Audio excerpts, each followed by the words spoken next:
तो हेलो दोस्तों, नमस्कार, प्रणाम। मैं दीपू कुमार आप सभी को चरण को वंदन और अभिनंदन करते हैं। और आप सभी को एक बहुत बेहतरीन खबर लेकर आए हैं कि जो कि अक्षारा सिंह से जुड़ी हुई है।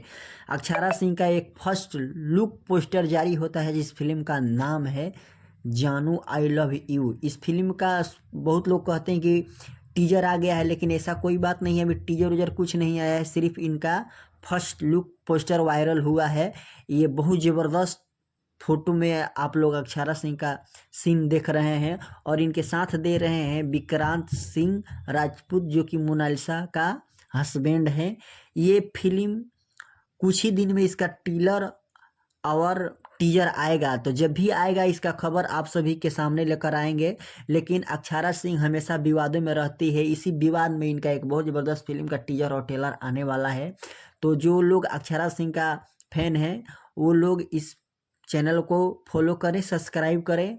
और अक्षरा सिंह तो हमेशा आप लोग जानते ही विवाद में रहती है, कभी स्टेज पर माइक फेंक देती है, तो कभी पवन सिंह से लड़ाई होती है, कभी खेसारी से लड़ाई होती है। लेकिन अपना जीवन खुद ये अक्षरा सिंह जीती है, किसी के दम पर नहीं जीती है। और प्लस ये बहुत अच्छी अब गा भी रही है। तो आप लोग क्या कहना चाहेंगे अक्षरा सिंह के बारे में? कृपया मेरे कमेंट बॉक्स में आप लोग अपना राय ज़रूर दें। और ऐसे ऐसे खबरों के लिए मेरे चैनल को सब्सक्राइब और सपोर्ट